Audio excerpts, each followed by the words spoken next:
Keegan Cogan in A10. We still have coffee left, so we're going to keep going with this, and we're going to start off with we're going to start talking more about our muckrakers, and what better place to start with the jungle. If this doesn't gross you out or make you feel disgusted, nothing will. Yeah, this is like one of those lessons when I'm teaching it and we do a reading and we'll film a different video for the reading. It's like I actually get nauseous thinking about it. The part where they're, Now the thing with Sinclair was this: is that he was an investigative journalist. He was going to live with an immigrant family, and what he wanted to do was really expose what it's like to live like an immigrant family working in poor working conditions. When it came down to what he was describing on how the meat was prepared and how it was dropped on the floor where people were spitting and there was dirt there, and how the meat itself was then dyed and to try and make it look like it was actually meat, mold but it was scraped. Mold was scraped off of it. Rat droppings scraped off. Washed with borax, which if any of you have ever made slime, yeah, that's what you're talking about. Ingredients in slime. I mean, just he aimed for the hearts of Americans, as he said, and instead he hit him in the stomach. Yeah. So you felt bad about the immigrant family, but you were disgusted by what you were reading, what was going on, and how the public sausage was. Because the Muckrakers had one important weapon at their disposal, whether it was Thomas Nass, whether it's Upton Sinclair, or any of the other Muckrakers, they had truth on their side. Oh, absolutely. You know, whether they were using a camera, a pen, a typewriter, they had truth on their side, and they're exposing that truth that none of Americans really knew.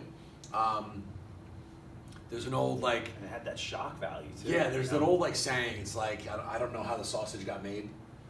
There's two things you don't want to see get made: laws and sausage. Yeah. Because it's disgusting on how it's. And the thing that's interesting is that we're talking about unsanitary condition in meatpacking in areas, and politics. That one would say in 2020 it's dirty now. It was definitely disgusting. Yeah. Now. So that's pretty funny. So just.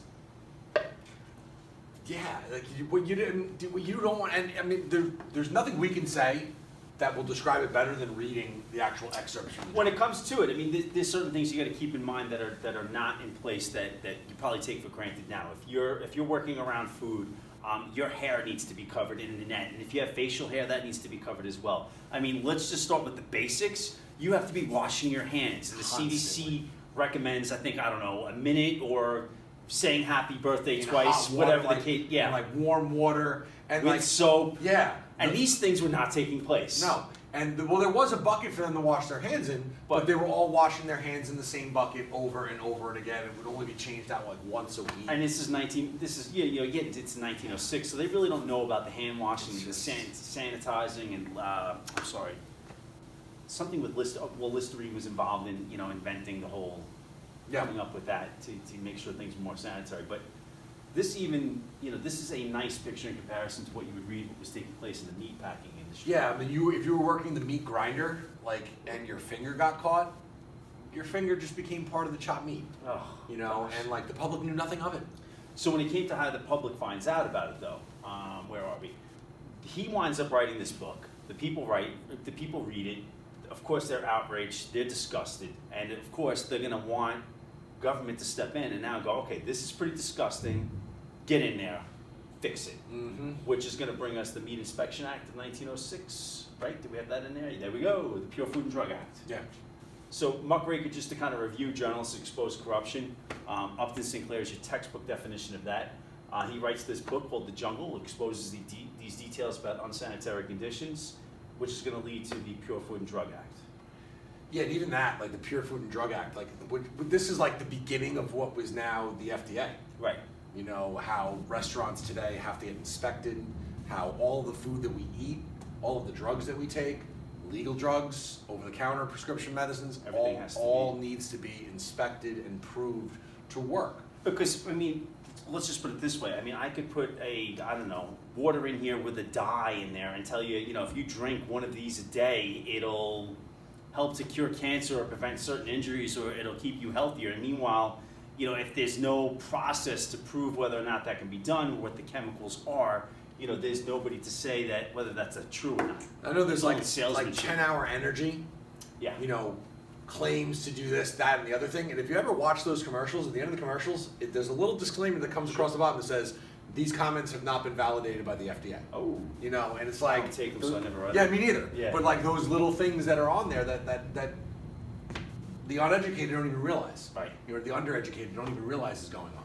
And of course, this is going to wind up leading to, when you look at if you go and order food today, at like, for example, at McDonald's and whatnot, they're going to have the caloric intake for each little thing. So this is where certain things like this get started. And I think Theodore Roosevelt does it justice to describe this.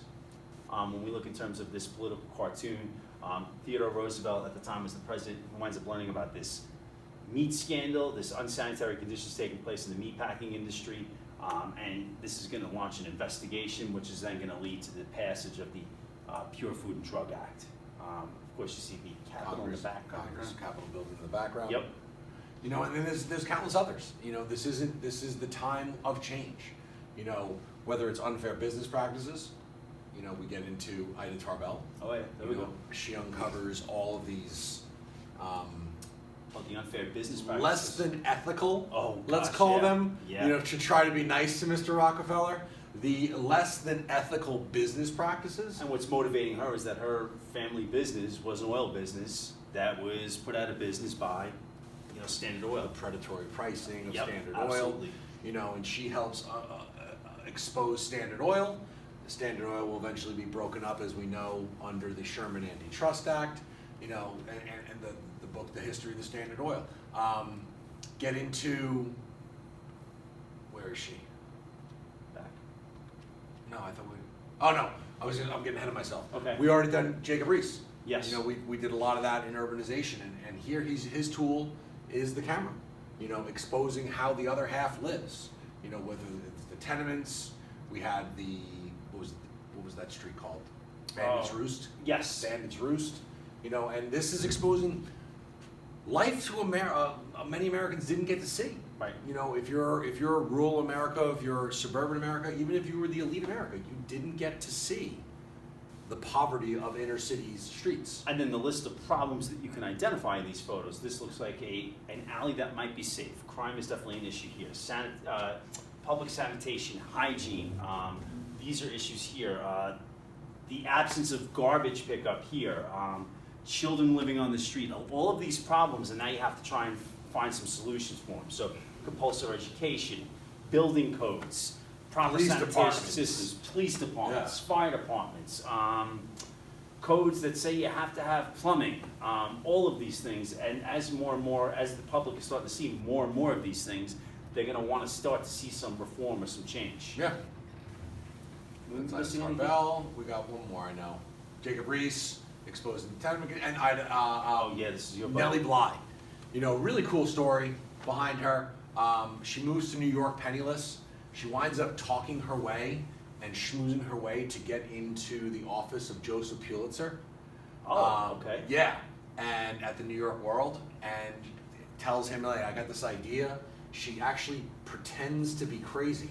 Do you remember which hospital it was? I don't. New York, because there was one in Utica, I remember, that was... I don't remember the hospital. Okay. But she basically pretends to be crazy, to be committed to a mental institution. And while there, spending 10 days in this mental institution exposes all of the horrible treatment mental patients were experiencing. Being bathed in ice cold water. Being forced to sit outside in freezing temperatures. Common beatings were common, for patients who weren't paying attention. Lack of medication, lack of sanitation, like filth everywhere. Like these patients would have to urinate, defecate in the corner, and then just live with it. She exposes all of these things, publishes her book 10 Days in a Madhouse, which was actually inspiration for those who were fans of American Horror Story. Oh, okay. It was the inspiration behind American Horror Story Asylum. This person wants to go into the asylum, winds up being committed because of different reasons. Oh, wow. It takes a twist. And of course, on when there. you're looking at anything where, when you're talking about corruption, you're talking about scandals, there are certain people that are put in place within our society, whether they are elected or they're given a job or they take a Hippocratic oath like you would in doctors. When all of a sudden you see a fracture or that social contract, or you see that things broken in there, that's what's going to get people's attention. Yep. Whether it's, you know, having people who are mentally unstable, they're being taken advantage of and put in water, or, you know, children on the street. You know, when you start seeing the breakdowns in our society, or you start seeing things that should be in place that are not, these are the things that are really going to get people's attention. And there were rumors about this mistreatment in the nut house, Right. but nobody listened because it's like, oh, these people are just crazy. Well, this smoke, this fire, Yeah. you know. So, All right, cool. really quick, but you know, Muckrakers, Yep. you know, going through, doing the dirty work, you know, doing the dirty work that nobody really wants to see. And the interesting thing is, let me go back to him. I mean, you know, Jacob Reese was an immigrant himself. Here we go. Yeah. Jacob Reese, he lived in poverty. He was working for a newspaper as well. When Theodore Roosevelt was the New York City police commissioner, he used to kind of like do his rounds with him, walking around New York City at night. And this is like what he saw, you know, day in and day out. Yeah. So Jacob Reese kind of lived this, saw it, and just figured, you know, this is an opportunity. Good. And then he went and toured around, and, you know, you start to see reforms start to take Keep place. rucking the muck, raking the muck. Making them up. Well, now you have shows Mucking the like rake. 60 Minutes, all these investigative shows, movies that wind up, you know, all from this time period. Yeah. Thanks for watching.